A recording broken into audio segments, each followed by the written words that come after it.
Donc bonjour tout le monde. Bonjour. On est ravis de vous accueillir aujourd'hui pour cette session avec So-Young Straga. On n'a pas vraiment besoin d'introduction, mais je vais quand même le faire. So est la fondatrice et présidente de Shared Patient Experience. Et en plus, elle est consultante en santé et experte en expérience patient. Elle aide les organisations du système de santé à intégrer le point de vue des patients dans leur stratégie pour en faire un vrai atout pour la performance, l'efficacité et la qualité. Alors aujourd'hui, elle va nous parler des approches qualitatives pour mieux comprendre les réalités vécues en santé. Alors dans un monde où on a parfois l'impression d'être submergé par une montagne de données, cette approche reste intéressante pour comprendre ce qui se passe vraiment du point de vue des patients, comment ils vivent les situations, les interprètent et comment ça se traduit concrètement dans leur quotidien. Alors, So va démarrer avec une présentation. Après sa présentation, vous pourrez bien entendu poser vos questions et partager vos idées. N'hésitez pas à utiliser le chat pour nous soumettre vos questions. So, the floor is yours. Merci pour cette très aimable introduction, Youp. Comme d'habitude, je suis ravie d'être là tous les premiers mercredis du mois. C'est évidemment en particulier que je prenne la parole. Je n'ai pas l'habitude de faire ça au niveau du talk, mais ce qui se passe, c'est que depuis quelque temps, en fait, je mène des études qualitatives. Et en menant ces études qualitatives, je me suis rendu compte à quel point ça pouvait être une richesse, en tout cas je l'espère, de partager certaines méthodologies, en tout cas certaines manières de voir les choses avec vous aujourd'hui. Alors, rassurez-vous, je ne vais pas rester dans la théorie, donc j'ai quelques slides, une petite dizaine maximum, et l'objectif, évidemment, c'est de vous introduire vers les études qualitatives, mais surtout de voir comment on peut transformer cette partie de méthodologie dans notre pratique au quotidien. J'ai vraiment la casquette SPX aujourd'hui ici, donc l'objectif c'est pas la recherche, l'objectif c'est vraiment comment pragmatiquement on peut utiliser ces approches dans nos pratiques tous les jours et améliorer évidemment la qualité des soins auprès de nos patients. Donc je mets exprès, je dis c'est la puissance des approches qualitatives. Je suis extrêmement convaincue de ça et j'espère qu'en un quart d'heure je vais pouvoir aussi vous convaincre. On passe à la slide suivante. En fait, tu peux cliquer Lucie, je pense que c'est toi qui as la main. Donc en fait, très franchement, nous tous, on est dans des établissements de santé, dans des organisations, et on sait que nos systèmes sont riches en indicateurs. Et les indicateurs, on les a construits, on les suit, on fait ça maintenant depuis de nombreuses années. Tu peux cliquer, Lucie, je pense que c'est plus facile. Tu peux le faire dérouler. Je pense que vraiment, c'est plus facile de faire ça de cette manière. On a aussi des données qui sont souvent des données robustes et qui nous permettent de faire pas mal de comparaisons. Et c'est bien, il faut les utiliser. On a de nombreux dispositifs d'évaluation à notre portée et c'est pas quelque chose qui a été facile à mettre en place dans les organisations. Au début, on voyait ça d'un œil un peu dubitatif et puis on s'est rendu compte que finalement, ça nous aidait à récupérer des données et à pouvoir améliorer certaines choses, certains process, certains mécanismes dans nos organisations. On a des questionnaires. Alors, dans les questionnaires, vous savez aussi que je suis passionnée par les PREMS, donc évidemment, on a aussi des PREMS, on a des PROMS, on a des questionnaires de satisfaction, d'autres types de questionnaires. Donc, ça fait encore des données supplémentaires. Et tout ça, finalement, on essaye de les faire inclure dans ce qu'on a appelé depuis très longtemps des tableaux de bord. Et donc, tout établissement qui se respecte a des tableaux de bord et suit ses propres tableaux de bord. Alors, dans le meilleur des cas, les tableaux de bord ne sont pas strictement réservés au niveau de la direction et ces tableaux de bord sont partagés avec ce qu'on appelle le middle management et aussi les équipes de terrain, ce qui les motive évidemment à essayer de changer la perspective. Mais, et tu peux cliquer Lucie, toutes ces données ne suffisent pas toujours à expliquer ce qui se passe réellement. Et c'est dommage parce que on s'attelle, on fait beaucoup de choses, on travaille très fort et on est accompagné à récupérer ces données. Il y a de nombreuses organisations qui se font accompagner pour récolter ces données, mais curieusement, ça ne suffit pas nécessairement. Et c'est là que je dirais que les approches qualitatives vont nous aider. Donc on a des résultats. Mais tu peux continuer, vas-y, déroule. Mais on ne sait pas nécessairement les mécanismes qui produisent ces résultats. Alors, finalement, pourquoi est-ce qu'on fait ça? Pourquoi est-ce qu'on récolte toutes ces données en tant que professionnel de santé? Parce qu'on a à cœur de faire les choses correctement. Quand même, vraiment, ça c'est la réalité. La plupart des professionnels, et ça, je le dis toujours, la plupart des professionnels, on se forme, on continue à se former et on a vraiment cette envie que ce qu'on produit ou les soins qu'on prodigue soient le plus ajustés par rapport à ce qui est attendu de la part des patients et des proches. Vous savez que j'ai l'habitude de dire, quand on parle de patients, on parle aussi des proches des patients. Bref, on veut ajuster nos pratiques de soins par rapport aux patients, par rapport aux besoins des patients. Donc c'est pour ces raisons-là qu'on va chercher toutes ces données. Et c'est, je répète, très important d'avoir ces données quantitatives. Tu peux dérouler, Lucie? Mais la question qu'on peut se poser ici, parce que je vous ai dit tout à l'heure, finalement, oui, on a des données, mais on ne parvient pas nécessairement à avoir justement ce que l'on désire avec le patient, bien, on peut se dire, finalement, si le patient, ce qu'il fait juste, c'est ce qui lui semble cohérent à lui ou à elle. Est-ce qu'entre le dispositif professionnel que nous organisons et la réalité du patient, il n'y aurait pas ce qu'on pourrait appeler un moment critique? Ce moment critique où une consigne que nous lui donnons en tant que professionnel devient une réalité concrète, qui devient en fait sa réalité concrète.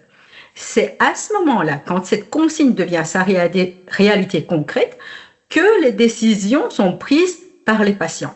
Ce n'est pas au moment où on leur donne la consigne, c'est au moment où ils l'ont intégrée dans leur propre réalité que, dans le meilleur des cas, ces consignes deviennent des décisions que le patient et les proches peuvent prendre dans leur contexte, de manière cohérente d'agir dans une situation donnée qui leur est propre. Donc en fait, il s'agit de logiques qui sont des logiques propres aux patients.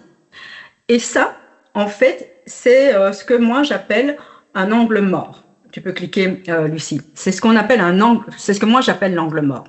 Et c'est cet angle mort que les approches qualitatives peuvent nous aider à dévoiler. Et ça, c'est formidable parce que les approches quantitatives, on connaît bien ça en médecine, on connaît bien ça dans le monde de la santé. C'est très robuste, on les utilise, on se référencie à ces approches. Et donc, on se dit, finalement, avec tout ça, tout ce qu'on met déjà en place aujourd'hui pour améliorer notre système de santé, il y a encore un angle mort et comment faire?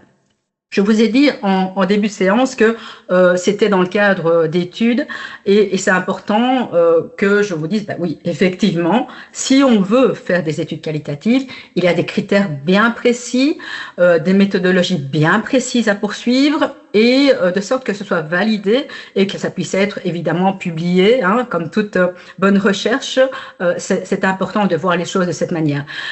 Assez récemment, c'est pour ça que je vous l'ai mis ici sur la slide, il y a un livre qui explique bien tout ça et qui est écrit en français en plus, donc c'est intéressant. Il est assez complet parce qu'il y a une partie qui explique la théorie et puis une partie qui donne de nombreux exemples. Je vous ai extrait quelques phrases de ce livre et je vais vous les lire.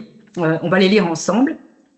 Le terme méthode qualitative englobe une diversité d'approches et de méthodes dans différentes disciplines qui s'intéressent à l'expérience des personnes, à leur représentation, au sens qu'elles donnent à leurs actions, à leur histoire, aux relations qu'elles entretiennent, etc., etc.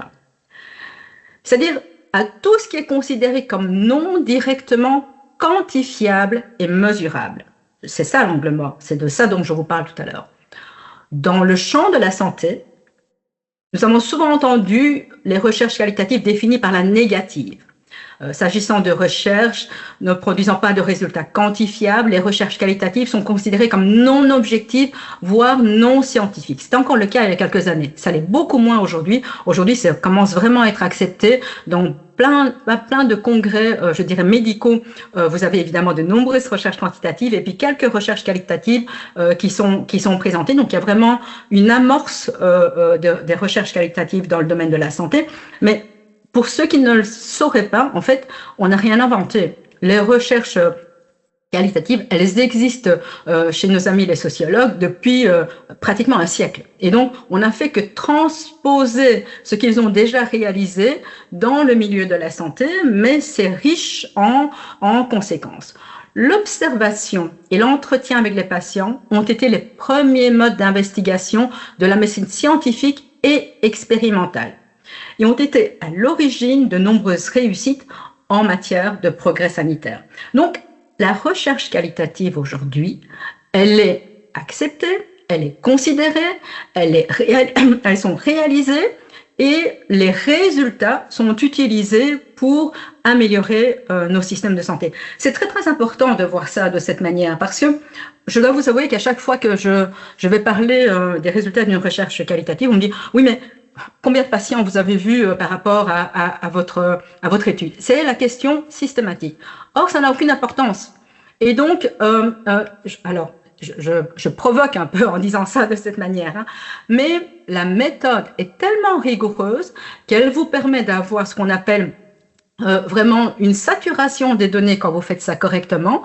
Et après une vingtaine de patients, une vingtaine d'entretiens, vous pouvez avoir des données très, très, très fiables sur lesquelles vous pouvez vraiment vous asseoir pour pouvoir faire évoluer votre spécialité, votre service, votre établissement. Donc, c'est très, très important de se dire, il y a une méthodologie qui est avérée en recherche qualitative, qui n'a rien à voir avec les méthodes quantitatives, qui se suffisent à elles-mêmes et qui suffisent à valider ce que vous faites réellement en termes de recherche qualitative. Donc, je dirais que cette partie, c'est pour vraiment la théorie. Je pense que la slide suivante, je vous donne quelques exemples. On peut passer à la slide suivante.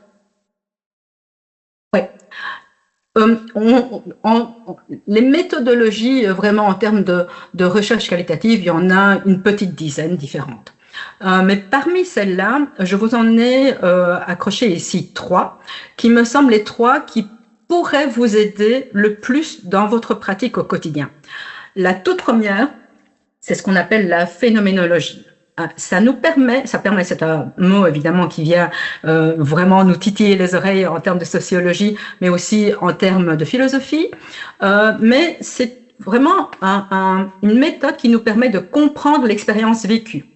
La perception, le vécu, la subjectivité, il y a un codage, parce que évidemment pour faire les études, il y a des codages, le codage est libre, et la phénoménologie est très utilisée en santé pour tout ce qui est recherche dans la douleur, et dans les maladies chroniques, par exemple. C'est vraiment la meilleure méthode pour pouvoir atteindre vos objectifs. Deuxième méthodologie, c'est ce qu'on appelle la théorie ancrée. Alors, la théorie ancrée, elle vous permet de construire une théorie à partir du terrain.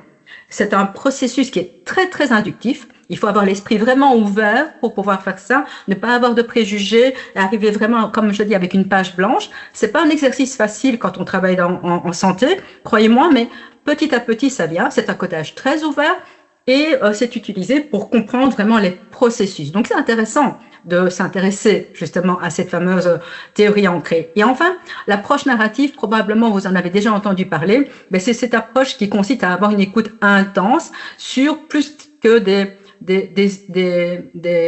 périodes, je dirais plutôt sur des trajectoires de vie avec une recherche de sens entre patient et sa propre maladie ou ses maladies et tout ce contexte social et familial. Donc, ça nous permet vraiment d'aller chercher des choses sur les récits. Tu peux cliquer, Lucie. Aujourd'hui, on va vraiment se fixer sur la première méthodologie qui est la phénoménologie, et cette slide résume ça. En fait, la phénoménologie, comment est-ce qu'il faut la voir? Il faut se dire que c'est le quoi. Ça nous donne vraiment le quoi. Et pour pouvoir gérer ça, on a besoin d'une méthode qui est la méthode inductive, qui nous dit le comment. Comment faire? Alors, la phénoménologie fournit la matière, les témoignages, et la méthode inductive permet de traiter cette matière. La phénoménologie recueille les expériences vécues, la méthode inductive analyse ces expériences. La phénoménologie a un certain intérêt pour le vécu, la méthode inductive permet l'émergence du sens à partir des données empiriques. Je vous explique après comment ça se passe, en une slide. Très résumé, vous allez voir, vous allez comprendre tout de suite. C'est très très important, mais vraiment d'avoir cet esprit bien ouvert. On ne fait pas du qualitatif avec une théorie à la base qu'on veut valider. Non, il n'y a pas de théorie à la base. On part quasiment d'une page blanche, quasiment, hein, parce que souvent on fait quand même de la recherche, mais quasiment, et on laisse venir à soi tous les témoignages, et sur base de ces témoignages, alors on peut faire émerger des données. D'une part, la phénoménologie qui consiste à s'intéresser à l'expérience vécue, au sens que les patients donnent à ce qu'ils vivent, on l'a déjà dit.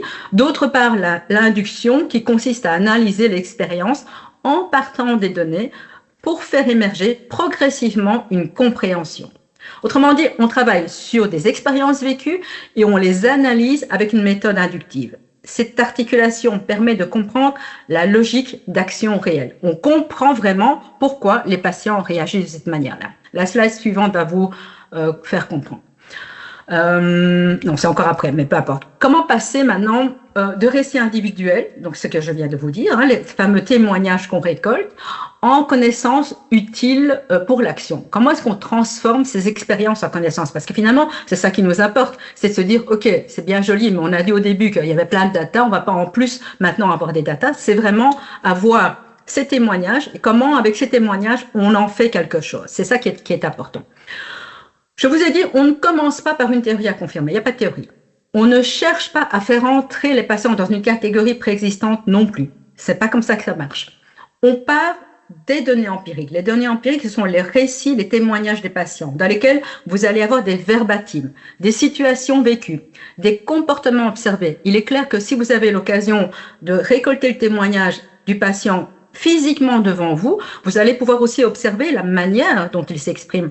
Est-ce qu'il est à l'aise? Est-ce qu'il est crispé? Est-ce qu'il fait des pauses? Est-ce qu'il a l'air triste? Est-ce qu'il a l'air détaché de ce qu'il est en train d'expliquer? Donc, quand vous faites ce genre de récolte, donc vous récoltez les témoignages, en même temps, vous prenez quelques notes de comment vous observez. Évidemment, c'est très subjectif, comment vous observez le patient qui vous explique son vécu.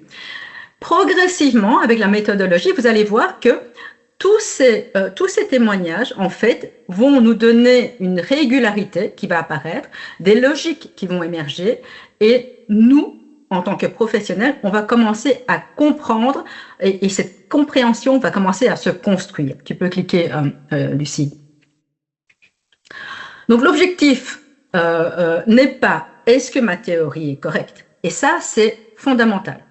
Si vous partez avec « est-ce que ma théorie est correcte ?» vous ne faites pas du qualitatif. Donc, l'objectif n'est pas « est-ce que ma théorie est correcte ?» mais l'objectif devient « qu'est-ce que les données sont en train de me montrer ?»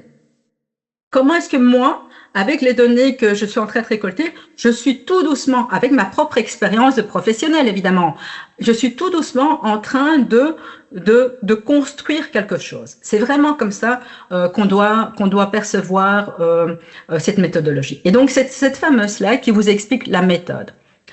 Ici, je vous cite la méthode inductive de Brunel-Clark. Évidemment, elle est plus condensée, c'est pas condensée, elle est plus épaisse que ce que je suis en train de vous démontrer ici. Mais je vous ai dit, le but n'est pas de faire des études qualitatives. Le but, c'est que vous puissiez vous dire, bah tiens, peut-être que je peux récolter des témoignages de patients dans mon pro-service et peut-être que je peux en faire quelque chose. Donc, ces quatre étapes sont fondamentales. Première étape, récolter les témoignages. Alors, je vous ai dit tout à l'heure, combien ça peut aller entre 10, 20, 30. Ça ne sert à rien d'aller au-delà de 30, jamais. Quasiment jamais, même pour les études, hein, ça n'a aucun sens. Beaucoup d'études disent que moins de 20, la table, comme on dit, c'est 18. Donc, vous voyez qu'il ne faut pas aller chercher des dizaines et dizaines de patients. Récolter les témoignages. Pour récolter les témoignages, j'enregistre toujours les témoignages. Donc, je demande évidemment au patient s'il veut bien que j'enregistre et je lui explique pourquoi. Parce qu'en fait, le fait d'avoir un enregistrement à côté de moi me permet d'être entièrement avec le patient et de ne pas commencer à prendre note au passage et de pouvoir discuter. Les entretiens, 9 fois sur 10 sont des entretiens libres. Ils ne sont pas semi-dirigés. Ils pourraient l'être, mais en tout cas, de mon point de vue, les entretiens libres sont beaucoup plus riches. Et un entretien avec un patient peut aller de l'ordre de 1 quart d'heure à 45 minutes. Donc ça, c'est vraiment aussi les écarts que vous pouvez vous imaginer. Une fois que vous avez récolté ces entretiens, chaque entretien, vous allez l'écouter, évidemment seul, ou à deux, parce qu'évidemment, on peut faire un double codage, on peut être à deux chercheurs. Vous allez les écouter et vous allez les retranscrire. Alors, vous allez me dire, aujourd'hui, avec l'intelligence artificielle, on peut transcrire, etc., etc. Oui, on peut le faire. Mais le fait de le retranscrire soi-même, c'est déjà une première étape de la méthode inductive. Donc, je pense que les méthodes de retranscription ont encore besoin d'être affinées, et ça viendra, pour qu'elles puissent nous aider. Donc, la première chose, en tout cas, aujourd'hui, moi encore, je les retranscris à l'oreille. Donc, je les écoute, je retranscris. Je retranscris ce qui va être intéressant par rapport à ma recherche ou par rapport à ma problématique. Une fois que les retranscriptions sont faites, je les relis. Et je les relis plusieurs fois. Et je fais ça sur quelques jours. Je les relis, je laisse reposer, je passe 2-3 jours, je les relis une deuxième fois, une troisième fois, voire une quatrième fois.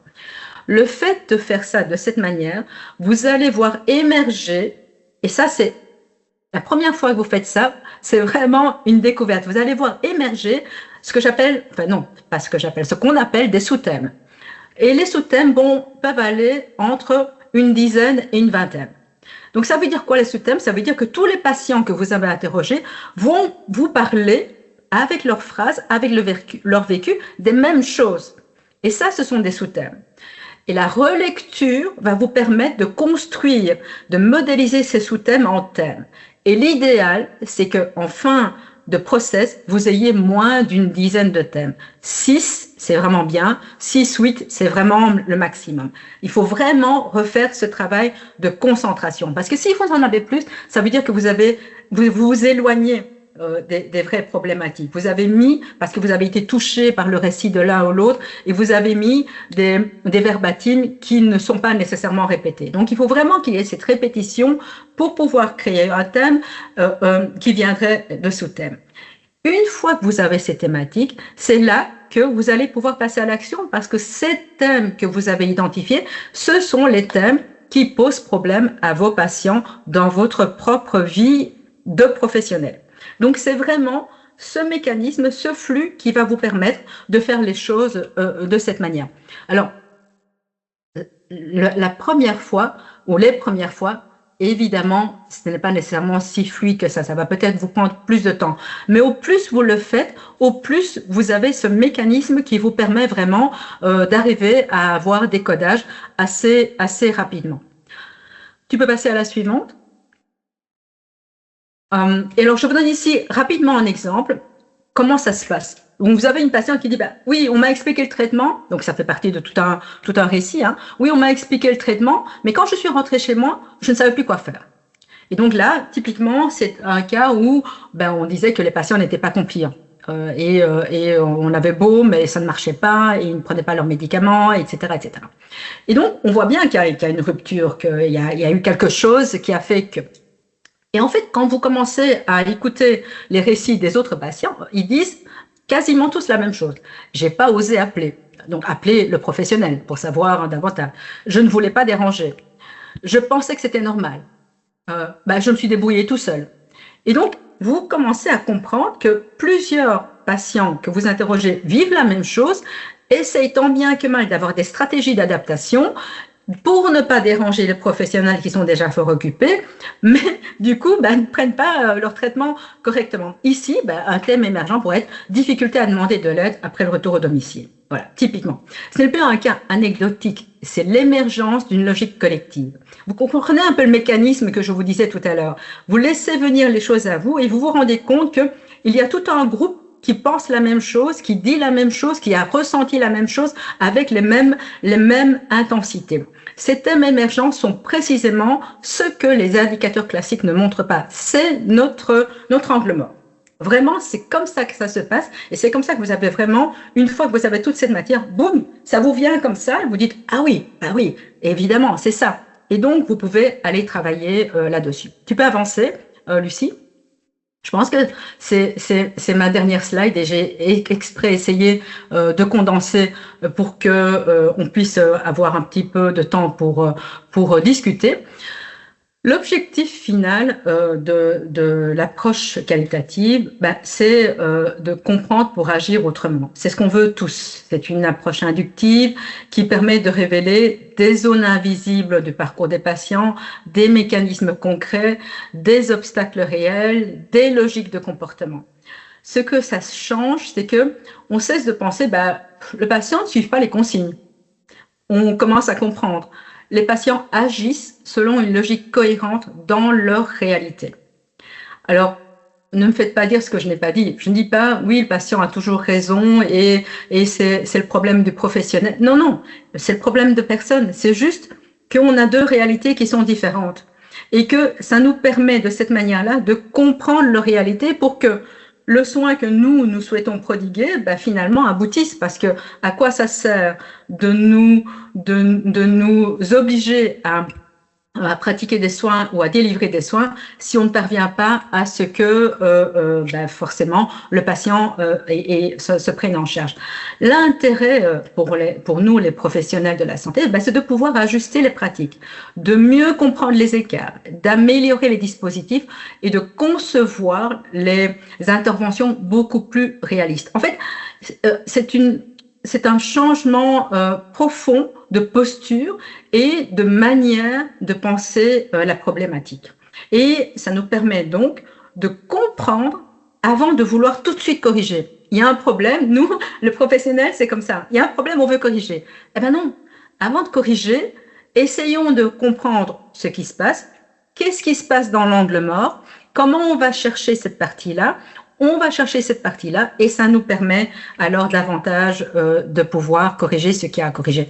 Je finirai juste comme ça, vraiment, attention, la méthode, les approches qualitatives ne sont pas en concurrence avec les approches quantitatives. Elles sont complémentaires.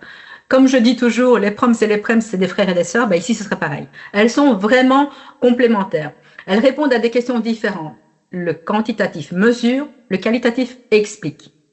Et il est clair que si on veut travailler dans un système de santé robuste, c'est impossible de passer à côté du fait de combiner les deux. Les données pour objectiver, une compréhension fine pour agir en pertinence. On peut améliorer un système de santé à partir de résultats. C'est ce qu'on fait tous, on peut le faire. Mais on va le transformer réellement si on comprend l'expérience de ceux qui vivent. C'est ce qu'on se dit tout le temps et la méthode qualitative, en fait, nous permet de faire les choses de cette manière-là. Voilà, j'en ai fini ici. Pardonnez-moi, j'ai été très rapide et c'est une matière qui est condensée, mais le but de ce webinaire aujourd'hui, c'était juste de dire, voilà, ça existe, on peut en parler. Moi, je suis vraiment aussi après à votre disposition si vous voulez échanger sur ce sujet, en dehors de ceci, mais j'avais vraiment un cœur de partager ça avec vous. Merci, merci. Un grand merci So pour ce condensé d'un sujet extrêmement riche. Donc on va directement laisser l'occasion aux participants à poser leurs questions. Je suis sûr qu'il y en a. Il y a des applaudissements déjà. Qui prend la première question? C'est toujours la plus difficile. Shaima, tu peux prendre la parole. Tu es en mute, je pense. Bonjour. Oui. Bonjour, Shaima. Bonjour, Madame Straga. Comment ça va? Très bien, merci. Vous aussi. Merci beaucoup. Alors, je voulais juste vous remercier. C'était vraiment très enrichissant et on a beaucoup appris. C'était rapide, vraiment, c'était rapide, mais ça nous donne des idées. Ça nous donne des idées à, à creuser. Voilà. Ben, c'est le but, c'est le Euh, but. Et à donc disposition voilà, pour en parler. c'est tout. C'est ce que je voulais vous dire. Et merci à tout le monde et passez une bonne journée. Au revoir. Merci beaucoup. Merci. Lucie, je pense que tu as une question. Oui, bonjour. Bonjour Céline, merci beaucoup pour cette intervention. Je rejoins, c'était en si peu de temps. Bravo, hein, super présentation. Et là, j'ai une question par rapport à la saturation des données dont vous parliez. Est-ce que on l'estime au travers d'un prorata donc là c'est peut-être que je me rattache encore au quantitatif, mais à partir de quand je peux estimer, par exemple, si j'ai un service de 30 personnes, j'interroge quelques personnes, à partir de quand je peux me dire, je vous donne un exemple très concret. Là, dans un service, j'ai 2 patients qui m'ont évoqué des problématiques pour eux de respect de l'intimité parce que les soignants frappent et rentrent trop vite. Si j'entends ça de nouveau, à partir de quand je peux estimer que on est sur une saturation des données? Alors, c'est un exemple évidemment très précis, hein, mais Oui, en même bien temps, sûr. ça veut dire qu'on pourrait parler d'une thématique qui est l'intimité au global. Alors, l'intimité, elle pourrait venir sur différents sujets. Évidemment que le fait qu'on ouvre la porte sans frapper, mais ça pourrait être aussi qu'il n'y ait pas un endroit pour que moi je puisse me rhabiller correctement sans que d'autres personnes puissent me voir. Donc, l'intimité pourrait venir de différentes manières. Et donc, si on veut arriver à une saturation, ça veut dire que moi, je dis toujours que quand on fait vraiment une étude très sérieuse, on peut aller jusqu'à interroger 30, 40 patients. Eh bien, la saturation des données par thématique arrive toujours après 18, 20 patients. Donc, quand au-delà de ça, vous continuez à décortiquer les témoignages des autres patients et vous vous rendez compte que, en fait, ils disent la même chose que ce que vous aviez déjà perçu. Donc, c'est inutile d'aller au bout. Ça veut dire que là, après 18-20 patients, d'une manière ou d'une autre, ils ont dit la même chose. Donc, la saturation des données est faite à ce moment-là. Et ça, c'est très valide pour des vraies études à publier. Hein. Donc, c'est vraiment comme ça que ça se passe. On va peut-être prendre encore une dernière question avant de terminer. Anne Pouli. Oui, bonjour. Merci infiniment pour cette présentation hyper synthétique, super claire, qui donne envie. Et la question que je me posais, c'était est-ce que sur des recueils écrits, via justement par exemple des prams avec une question ouverte, c'est une méthodologie qui est applicable et ouais, est-ce que c'est une bonne piste ou pas? Alors, je ne vais pas répondre de manière tranchée, c'est oui ou non. Ça va dépendre de ce que vous cherchez. Ça va vous aider d'y appliquer cette méthode-là sur une question ouverte, mais par contre, vous allez avoir un biais dès le départ. Parce que souvent, quand on fait une recherche, c'est qu'on se dit, on a telle problématique dans tel service. Et donc, en fonction de ça, je vais interroger les patients de ce service et avoir leur vécu par rapport à cette problématique. Tandis que dans ce que vous dites, c'est, on a un questionnaire et dans le questionnaire, il y a une question ouverte. Donc, tout va dépendre du questionnaire de départ. Qu'est-ce que vous cherchez avec votre questionnaire de départ? Et est-ce que cette question ouverte va correspondre nécessairement à votre recherche de départ? C'est juste là, je pense que là, ça vaudrait la peine de voir le questionnaire et de pouvoir en discuter un peu plus loin pour ne pas faire du travail inutile. Parce qu'aujourd'hui, les questions ouvertes, on sait qu'on peut les traiter différemment. Il y a, pour le coup, alors, de l'intelligence artificielle qui peut nous aider là-dessus. Donc, peut-être que là, ça vaut mieux, sur cette question-là en particulier, d'appliquer l'intelligence artificielle que de faire un travail de codage qui va quand même vous demander du temps. Ouais, c'est ça. Ça veut dire qu'on reste un peu plus sur du quantitatif, du coup. Même sur les commentaires. Oui. Ouais, ok. Ouais, mais ça me va, ouais. Ok, merci beaucoup. Excellent. Un grand merci. J'ai l'impression qu'on pourrait parler encore longtemps sur le sujet, mais on va quand même respecter vos agendas. Merci beaucoup, So. Merci à tout le monde pour votre participation. J'ai encore quelques messages de service. Donc, le programme complet de notre congrès international est en ligne sur le site et je pense que l'URL est dans le chat. Peut-être aussi très important, c'est les derniers jours pour soumettre vos projets pour les communications lors du congrès. La date limite est le 11 mai, donc on s'en rapproche. Et pour finir, le prochain SPX Talk en français se tiendra le 3 juin et nos invités seront Anne Bock de la clinique Saint-Jean et Guillermo Tremblay de Lyme Health et nous parlerons de la gouvernance des PREM. Donc certainement également très intéressant. N'hésitez pas à vous inscrire. Encore un grand merci et à très bientôt. Merci Yo, merci à tous, bon après-midi.